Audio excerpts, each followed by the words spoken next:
देशभ्रम live आपके साथ मैं हूं शिप्रा झा और बुलेटिन में सबसे पहले बात करेंगे बीजेपी के घोषणा पत्र की। तो आज बीजेपी ने अपना घोषणा पत्र जारी कर दिया है जिसका नाम संकल्प पत्र दिया गया है।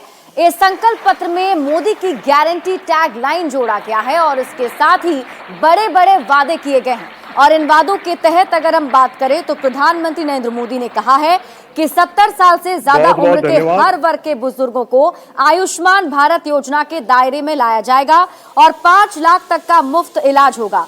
वहीं 2025 में भगवान बिरसा मुंडा की 150वीं जयंती राष्ट्रीय स्तर पर मनाई जाएगी। बीजेपी आदिवासी विरासत पर शोध को भी बढ़ावा देगी।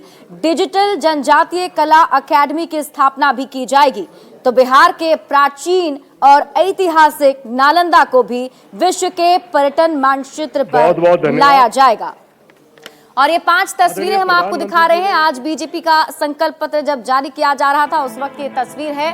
मंच पर पीएम मोदी आपको नजर आ रहे हैं। दूसरी तस्वीर जहां पीएम मोदी का स्वागत किया गया और ये तीसरी तस्वीर जहां बीजेपी का संकल्प पत्र जारी किया गया। इस दरमियान बीजेपी के राष्ट्रीय अध्यक्ष जेपी नड्डा मौजूद थे, केंद्रीय गृह मंत्री अमित शाह की मौजूद थी, रक्षा मंत्री राजनाथ सिंह मौजूद थे और बाबा साहब को सबसे पहले आज श्रद्धांजलि दी गई और मिशन 400 पार का संकल्प दोहराया गया। आज हम कह सकते अब भाजपा ने संकल्प लिया है कि 70 वर्ष की आयु से ऊपर के हर बुजुर्ग को आयुष्मान योजना के दायरे में लाया जाएगा। 70 साल के ऊपर के हर बुजुर्ग, चाहे वो गरीब हो, चाहे मध्यम वर्ग के हो, चाहे उच्च मध्यम वर्ग के हो, ये एक नया दायरा होगा जिनको 5 लाख रुपए तक के मुफ्त इलाज की सुविधा मिलेगी। टूरिज्म का जो पोटेंशियल है उसे भी अनलॉक किया जाना बाकी है। भाजपा द्वारा विश्व प्रवासी ग्लोबल टूरिस्ट को हमारी विरासत से जोड़ा जाएगा और इस विरासत को हम वर्ल्ड हेरिटेज के साथ जोड़ेंगे। जैसे नालंदा हो, लोथल हो, होयसला के पवित्र मंदिर समूह हो, बौद्ध स्थल हो, जैसे अनेक स्थलों का विकास किया जाएगा। अगले वर्ष 2025 में भगवान बिरसा मुंडा की 150वीं जन्म जयंती है। इसे राष्ट्रीय स्तर पर मनाया जाएगा। जनजातीय गौरव अभियान को राष्ट्र भर में गति दी जाएगी। भाजपा जनजातीय विरासत पर अनुसंधान को भी प्रोत्साहित करेगी। डिजिटल जनजातीय कला अकेडमी की भी स्थापना की जाएगी। वन उपज आधारित स्टार्टअप्स और स्वयं सहायता समूहों को भी बढ़ावा दिया जाएगा। और संकल्प पत्र जारी करते समय प्रधानमंत्री नरेंद्र मोदी ने कहा कि जिनको कोई पूछता नहीं था, मोदी ने उन्हें पूजा है। जिनको किसी ने नहीं पूछा, उनको मोदी पूजता है। और यही सबका साथ, सबका विकास का भाव है और यही भाजपा के संकल्प पत्र की आत्मा है। आज बहुत ही शुभ दिन है। देश के कई राज्यों में इस समय नववर्ष का उत्साह है। बंगाल में पोएला वैशाख का आनंद है। असम में बोहाग बिहू के साथ देश बैसाखी का जश्न भी मना रहा है। ओडिशा में पाना संक्रांति हो, केरल में विशु हो या फिर तमिलनाडु में नव वर्ष पुथांडु हो, सबको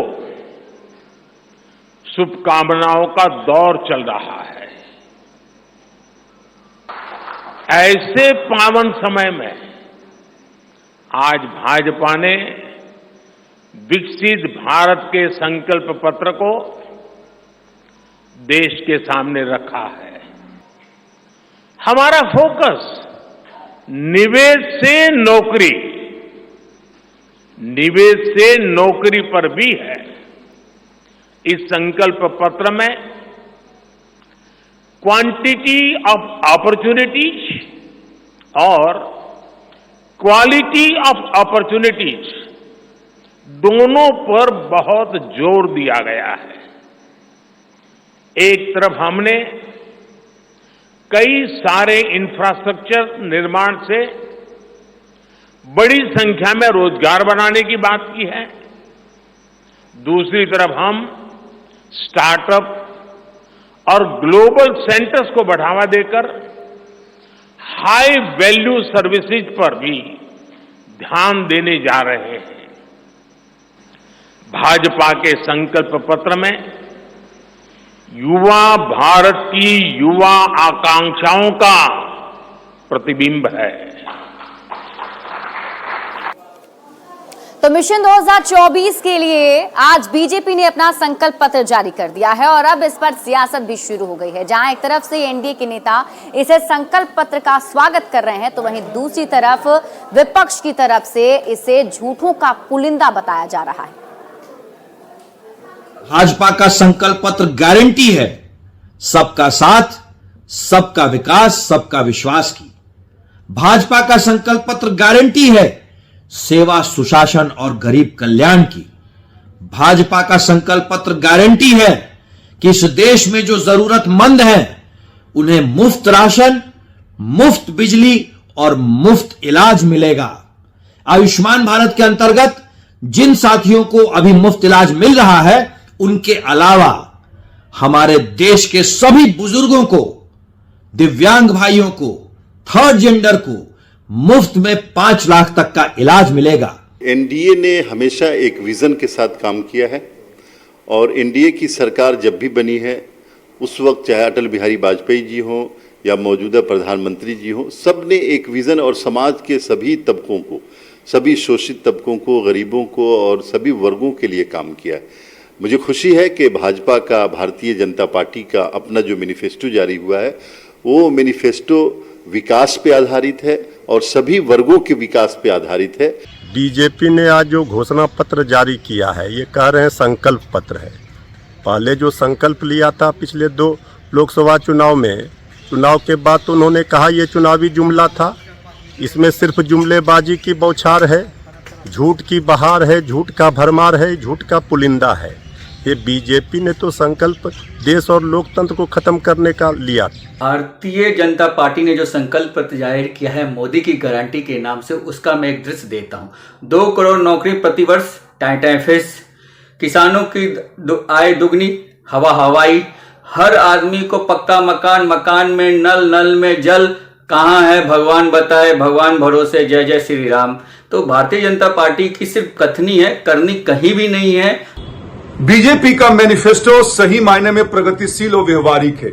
सारे जो वादे हैं जो हमने किए हैं वो काम होते आ रहे हैं और डुएबल और अचीवेबल है। इंडी अलायंस के घटक दलों की तरह नहीं केवल लोक लुभावने हैं। यहाँ पे बुजुर्ग हो, महिलाएं हो, बेटियां हो या दिव्यांग भाई हो, और भी जो व्यक्ति हैं जो समाज में हैं, सबका समावेशी विकास को ध्यान में रख के।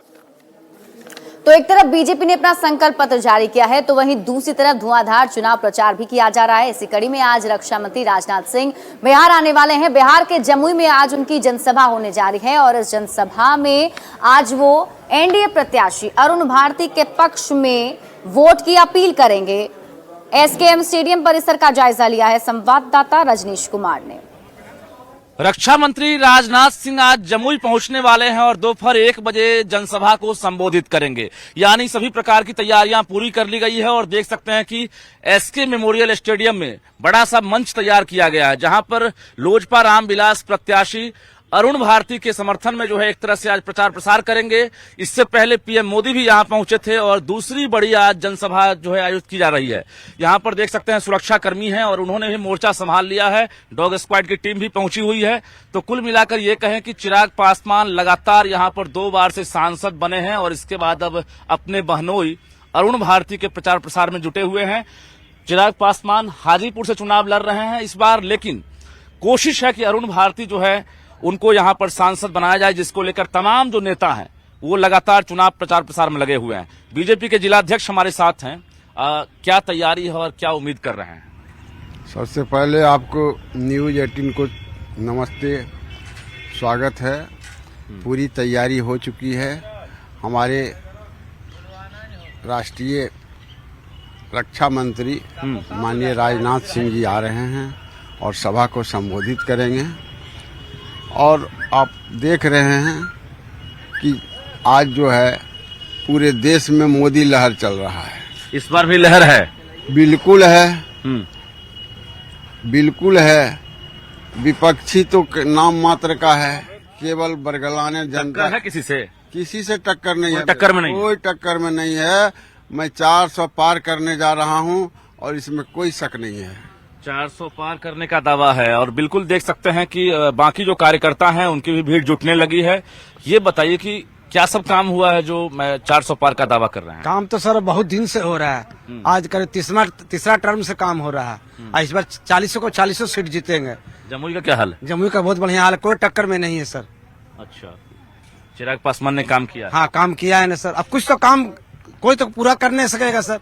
कुछ जो है इस बार इनका भाई करेंगे जो काम। और हमारे साथ संवाददाता रजनीश कुमार अधिक जानकारी के साथ लाइव जुड़े हुए हैं सभा स्थल से। क्या कुछ वहां अभी तैयारी चल रही है, सीधे उनका रुख कर लेते हैं। रजनीश, क्या कुछ तस्वीर अभी आप वहां पर देख पा रहे हैं और क्या अपडेट मिल पा रहा है? रक्षा मंत्री राजनाथ सिंह कब तक पहुंचेंगे? कौन कौन से लोग मंच पर होंगे आज? बिल्कुल, देखिए 1.5 घंटे में है जब राजनाथ सिंह को यहाँ पहुंचने में रहेगा, क्योंकि दोपहर 1 बजे से कार्यक्रम होना है। और देख सकते हैं कि एसके मेमोरियल स्टेडियम है, यहाँ पर अब नेताओं का पहुंचने का सिलसिला लगातार जारी है, क्योंकि बड़ा कार्यक्रम है और देश के रक्षा मंत्री पहुंच रहे हैं। इससे पहले पीएम मोदी पहुंचे थे। हम जरा कैंडिडेट से भी आपको वाकिफ करा दें। ये है एनडीए प्रत्याशी अरुण भारती, जो चिराग पासवान के बहनोई हैं और यहाँ के 2 बार से लगातार सांसद जो है खुद चिराग पासवान रहे हैं। हालांकि इस बार चिराग पासवान चूंकि बार बार कहते रहे कि पिता का कर्ज उतारना, इसलिए हाजीपुर से चुनाव लड़ूंगा, लेकिन दिल और दिमाग जो है जमुई में ही बसा हुआ है, ये चिराग का कहना है। वहीं अरुण भारती जो प्रत्याशी है, इनको लेकर थोड़ी सी नाराजगी जरूर यहाँ पर दिखी है, लेकिन पीएम मोदी के काम को लेकर जो जनता है काफी खुश है और बार बार जनता यही कह रही है कि फिर से इस बार लहर है। यानी पीएम मोदी ने जो काम किया है, जमुई की जनता को जो लाभ पहुंचाया है, ऐसे में कहीं ना कहीं जो जनता है वो एक तरह से खुश है और कार्यक्रम को लेकर भीड़ जुटने लगी है। देखिए, ये जमुई का नजारा है और एसकेएम जो स्टेडियम है, यहाँ पर धीरे धीरे जो महिला कार्यकर्ता हों या पुरुष हों या आम लोग हों, उनकी भीड़ यहाँ पर जुटने लगी है। दोपहर 1 बजे राजनाथ सिंह पहुंचेंगे और अरुण भारती के समर्थन में जो है प्रचार प्रसार होगा। पीएम मोदी भी जब आए थे, कहा जा रहा था रिकॉर्ड तोड़ भीड़ थी और आज फिर से जो है तकरीबन 1.5 घंटे बचे हैं, लेकिन लोगों के पहुंचने का सिलसिला जारी है। सुरक्षा कर्मी जो है पहले से यहाँ मौजूद हैं, सुबह से ही डॉग स्क्वाड की टीम ने भी जांच पड़ताल कर ली है और जमुई में जो राजनीतिक माहौल है वो बेहद गर्म दिख रहा है, क्योंकि महागठबंधन के प्रत्याशी हैं और दूसरी तरफ जो है एनडीए के यानी लोजपा रामविलास के प्रत्याशी जो हैं वो चुनावी मैदान में। और देश के प्रधानमंत्री के साथ साथ रक्षा मंत्री जो है खुद चुनाव प्रचार कर रहे हैं जमुई में। कहीं ना कहीं जो कार्यकर्ता है उनके बीच जो है एक तरह से खुशी की लहर इस बात की है। कुछ नेता है, प्रवक्ता भी हमारे साथ हैं। क्या माहौल है? देखिए, ये अद्भुत है। बिहार की 40 की 40 सीटों पर जो एनडीए की लहर है, 5 दलों का जो असर है वो साफ तौर पर देखा जा सकता है। और पहले चरण में 4 की 4 सीटें हम नरेंद्र मोदी जी की, चिराग जी के, मांझी जी के, नीतीश जी के, उपेंद्र जी के नेतृत्व में हम एनडीए के हाथ। कौन कौन आ रहे हैं? आज माननीय रक्षा मंत्री राजनाथ सिंह जी हैं, हमारे राष्ट्रीय अध्यक्ष चिराग पासवान जी हैं, हमारे दोनों उप मुख्यमंत्री सम्राट चौधरी और विजय सिन्हा जी हैं। इसके अलावा जो है आप जो भी यहाँ के स्थानीय विधायक और जो भी गणमान्य नेता हैं भारतीय जनता पार्टी से लेकर सभी दलों के सभी लोग आ रहे हैं। यानी बिहार के दोनों डिप्टी सीएम के साथ साथ रक्षा मंत्री राजनाथ सिंह यहाँ जब मौजूद रहेंगे तो कहीं न कहीं तमाम जो हलचल है वो लगातार जो है बढ़ती जा रही है। और इसके साथ साथ चिराग पासवान जो लोजपा रामविलास के राष्ट्रीय अध्यक्ष हैं वो भी रहेंगे। तो जमुई की जो राजनीति है बेहद गर्म है। अरुण भारती बार बार कहते रहे हैं चिराग पासवान को लेकर कि रोशनी अगर खुदा को मंजूर हो तो आंधियों में भी चिराग जलते हैं। और यही वजह है कि चिराग पासवान भले ही यहाँ से चुनाव ना लड़ रहे हो, लेकिन कहीं न कहीं जो है उनको विश्वास है कि जनता जो है चिराग के बहनोई को भी उसी प्रकार से समर्थन देगी। और यही वजह है कि यहाँ की जनता जो है देख सकते हैं कि किस प्रकार से कार्यक्रम में लगातार जुट रही है शिप्रा। और जो टक्कर है लोग बता रहे हैं कि महागठबंधन के प्रत्याशी जरूर है, लेकिन 400 पार का पूरा आंकड़ा जो है पार होगा। और जमुई में भी एक तरह से एनडीए का जो है एक तरह से झंडा गड़ेगा। चलिए रजनी साहब नजर बनाए रखिए, क्योंकि आज जब रक्षा मंत्री राजनाथ सिंह मंच पर पहुंचेंगे तो उन्होंने क्या कुछ उनकी तरफ से कहा जाएगा ये भी हम दर्शकों को सुनाएंगे। बहुत बहुत शुक्रिया तमाम जानकारी के लिए। बढ़ लेते हैं आगे और आपको बता दें आज जब रक्षा मंत्री राजनाथ सिंह यहां आने वाले हैं तो जाहिर सी बात है उससे पहले बड़ी तैयारी की जा रही थी। तैयारी के दरमियान क्या कुछ तस्वीरें रही हैं, संवाददाता केसी कुंदन आपको दिखा रहे हैं। केंद्रीय रक्षा मंत्री राजनाथ सिंह आज चुनावी सभा को लेकर जमुई पहुंच रहे हैं और शहर के स्टेडियम मैदान में एनडीए प्रत्याशी अरुण कुमार भारती के पक्ष में जो आयोजित चुनावी सभा है वहां संबोधित करेंगे। और देख सकते हैं ये मंच बना हुआ है और मंच जहां तक बनकर तैयार है। और तस्वीर दिखाना चाहूंगा कि जहां मंच के पीछे जो कार्यकर्ता हैं या फिर जो चुनावी सभा में आने वाले लोग होंगे उनके लिए यह जगह निर्धारित किया गया है। और तस्वीर दिखाना चाहूंगा जहां जो अलग अलग जो गठबंधन दलों का जो झंडे हैं वो लगाए गए हैं और साथ ही जो तैयारी है अंतिम रूप में दी जा रही है। और जो जानकारी मिली है लगभग 12 बजे 11:45 से 12 बजे के बीच में केंद्रीय रक्षा मंत्री राजनाथ सिंह यहाँ पर पहुँचेंगे। उससे पहले यहाँ पर एनडीए के कई जो नेता हैं वो पहुँचने वाले हैं। सांसद चिराग पासवान यहाँ पर पहुँचने वाले हैं। जो जानकारी मिली है कि बिहार सरकार के 2 जो डिप्टी सीएम है वो भी यहाँ पर पहुंचने वाले हैं। कह सकते हैं कि जो एनडीए प्रत्याशी जो अरुण कुमार भारती है जो चिराग पासवान के बहनोई है और एलजेपीआर और एनडीए के प्रत्याशी हैं जमुई सीट पर, उनके लिए आज चुनावी सभा होना है। और इस चुनावी सभा को एक बड़ी चुनावी सभा मानी जा रही है और इसीलिए तैयारी की जा रही है। और आज यहाँ पर राजनाथ सिंह अपने प्रत्याशी एनडीए प्रत्याशी और जो एनडीए का जो नारा है कि अब की बार 400 पार के नारा को लेकर यहाँ पर संबोधित करेंगे। हम लोग पश्चिम बंगाल से आए हुए हैं उनके सभा में क्यों उनको शामिल होने के लिए पश्चिम बंगाल स्टेट कमेटी की तरफ से हम लोग आए हुए हैं माननीय चिराग पासवान जी का हाथ मजबूत करने के लिए। अप्रवासी जो बिहारी पश्चिम बंगाल में रहते हैं खास करके उनसे मैं नव निवेदन किया हूँ। मैं उनको समर्थन में वोट मांगने के लिए मैं उनसे अपील किया हूँ कि पश्चिम बंगाल का जो भी प्रवासी बिहार में रहते हैं यहाँ पे एनडीए के 40 के 40 उम्मीदवार को जीत हासिल करके मोदी जी को 400 सीट के जो प्रेरणा पार है वो अपने फुल बहुमत से समर्थन देकर उनका हाथ को मजबूत करने का काम किया। लोग पश्चिम बंगाल से आए हैं केंद्रीय रक्षा मंत्री राजनाथ सिंह की चुनावी सभा में शामिल होने के लिए, साथ ही एनडीए के हाथ को मजबूत करने के लिए। केसी कुंदन, न्यूज़ 18 जमुई। तो चुनाव को लेकर जहां राजनीतिक पार्टियां चुनाव प्रचार कर रही है तो वहीं जनता भी अब अपने अपने मुद्दे सेट कर रही है कि आखिर किन मुद्दों पर वोट करना है। और ऐसे में कटिहार जिला में क्या कुछ लोगों का मुद्दा रहेगा वो हम आपको सुनाते हैं। बताते चले कटिहार का ये बड़ा इलाका बंगाली बहुल है और इस इलाके के लोग लोकतंत्र के महापर्व में भागीदारी को लेकर किस मुद्दे पर मतदान करेंगे इसको लेकर हम लोग कटिहार के बंगाली बहुल सन ऑफ इंडिया क्लब में हैं। और सन ऑफ इंडिया क्लब में बड़ी संख्या में यहाँ का स्थानीय युवा मौजूद है। क्या चाहते हैं इन लोग, किस मुद्दे पर मतदान करेंगे, इस पर बात कर लेते हैं। एक चीज़ होना चाहिए, हम लोग का एजुकेशन जो है एजुकेशन बहुत पुअर है कटिहार में। और ये एक रीएडमिशन वाला जो है ये बहुत हम लोग का दिक्कत होता है। हम लोग जो छोटे में जब पढ़ते थे 1 में एडमिशन हुआ, मैट्रिक परीक्षा दे दिए, कभी रीएडमिशन नहीं सुने थे। इस चीज़ में पहल होना चाहिए। दूसरा बात है जो हम लोग का जो भी स्कूल है बिहार में, स्कूल में एक बंगाली टीचर रिक्रूट होना चाहिए।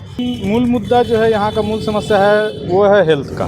हेल्थ समस्या बहुत बड़ी है। यहाँ का छोटा छोटा सा बीमारी के लिए भी हम लोग को सिलीगुड़ी कलकत्ता जाना पड़ता है, जिस वजह से हम लोग का समाज का पलायन भी बहुत ज़्यादा हुआ है। अभी भी यहाँ पे बेरोजगारी भी बहुत बड़ा मुद्दा है, जिसके कारण बिहार का ज़्यादा से ज़्यादा युवा बाहर जाके काम करने लगे हैं। बाहर काम करने जाते, तो हम सोचे यहाँ पर भी एक अच्छा उद्योग खुले कि बिहार के नौजवानों को एक रोजगार मिले। क्या नाम है? अब मुद्दा है उस पर चाहते कि जो प्रतिनिधि चुन कर आएंगे, जो नए सरकार आएंगे, वो निश्चित तौर पर ध्यान देंगे और वो मुद्दा शिक्षा, स्वास्थ्य और रोजगार से जुड़ा हुआ है। सुब्रत, न्यूज़ 18 कटिहार। और यहाँ रुक रहे एक छोटे से ब्रेक के लिए कुछ अन्य